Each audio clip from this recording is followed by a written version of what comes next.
تہجد کے وقت یہ وہ دعا ہے جو کبھی رد نہیں کی جاتی. کسی انسان کو اگر کوئی چیز شدت سے چاہیے نا اور وہ تہجد پہ اٹھ کے اس کے لیے دعا نہیں مانگ رہا, مطلب وہ سچا نہیں ہے اپنے پیار محبت میں اس چیز کے لیے. تو تہجد کے ٹائم دعا جو ہے نا وہ کہتے ہیں کہ دعا ایٹ تہجد time never Mrs its target, never Mrs its target. ٹھیک ہے, کیونکہ اللہ سبحانہ تعالیٰ آج جی کہ میں نے حدیث پڑھی اس پہ تھا کہ اللہ سبحانہ تعالیٰ تہجد کے ٹائم میں اپنے ہاتھوں کو پھیلاتے ہیں اور کہتے ہیں کہ جس نے دن میں تو گناہ کیے وہ رات کو بخشوا لے, اور جو رات والے گناہ گار ہیں ان کے دل میں اپنے ہاتھوں کو پھیلاتے ہیں کہ جو رات کو گناہ کر کے وہ دن میں بخشوا لے.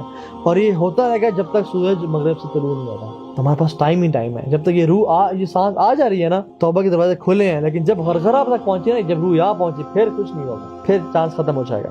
نبی پاک صاحب الالاق سید عالم صلی اللہ علیہ وسلم نے فرمایا کہ ایک شخص رات کو ارادہ کر کے سویا تھا کہ سویرے تہجد پڑھوں گا. ایک تو وہ ہے جس کا ارادہ ہی کوئی نہیں, فجر پڑھنے کا بھی ارادہ ہی نہیں, سرے سے پروگرام ہی نہیں.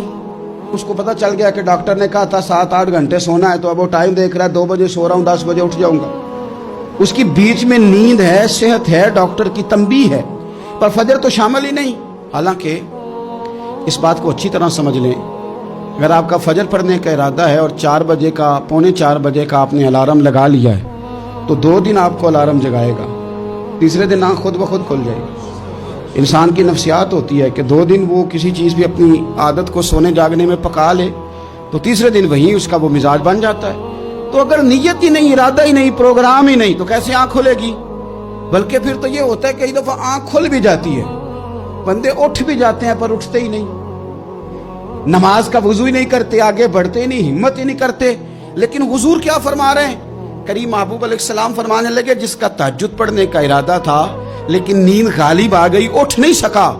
حضور فرماتے ہیں نیند تو اب اس نے پوری کر ہی لی ہے نا, پر ارادہ تھا تہجد پڑھنے کا. تو محبوب فرماتے ہیں نیند رب کی طرف سے صدقہ ہو گئی اور تہجد کا بھی اللہ نے ثواب عطا فرما دیا. ارادے صاف کرے, پکے کرے, نیتیں کھری رکھے, نیت صاف رکھے, اخلاص پیدا کرے, تو پھر تو گھر میں بیٹھے بیٹھے بڑی نیکیوں کا ثواب ملتا ہے. پھر تو اپنے گھر کے اندر موجود رہنے پر بھی اس سے بڑے بڑے لمبے سفروں کا ثواب ملتا ہے. حضرت انس بن مالک رضی اللہ تعالیٰ عنہ فرماتے ہیں ہم تبوک سے واپس آ رہے تھے تو نبی پاک علیہ السلام نے فرمایا ہمارے کچھ بھائی ہیں بھائی جو بیٹھے مدینے میں ہیں, پر ہم نے جو گھاٹی بھی طے کی, جو سفر بھی طے کیا, وہ ہمارے ساتھ ہی تھے. بیٹھے کہاں ہیں؟ مدینے میں, پر ہم نے جتنا سفر طے کیا وہ ساتھ ہی تھے. حضرت انس بن مالک کہتے ہیں ہمارے تو کان کھڑے ہو گئے کہ بیٹھے بھی گھر ہیں اور ہمارے ساتھ ہیں.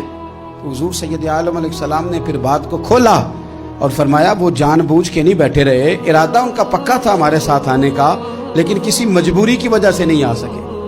کوئی بیماری نے آ لیا تو نہیں آ سکے, چونکہ وہ مجبوری کی وجہ سے نہیں آ سکے, آ نہیں سکے.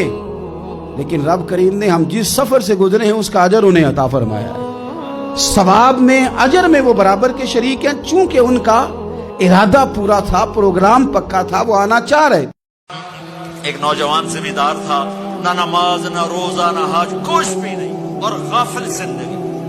اب تو ماشاءاللہ بہت بدل گیا ہے. کہتا مولانا میری کبھی کوئی دعا رد نہیں ہوئی, حالانکہ سارے عیب تھے, سارے گناہ تھے, دعائیں ساری قبول تھی. میں نے کہا وہ کیسے؟ کہ میں رات کو جا کے اماں کو بھی دباتا, اور اب بہت بڑا زمیندار اپنی ماں کو بھی دباتا, اپنے باپ کو بھی, پھر دونوں کے پاؤں یوں اپنے باہوں میں لے کر ان کو چومتا اور ان پہ سر رکھ کے دعا کرتا. میری ہر دعا قبول ہوتی تھی. تو اپنے ماں باپ کے قدموں تلے اپنی دعائیں تلاش کرو, خاص طور پر اپنی ماں کے قدموں تلے جنت تلاش کرو.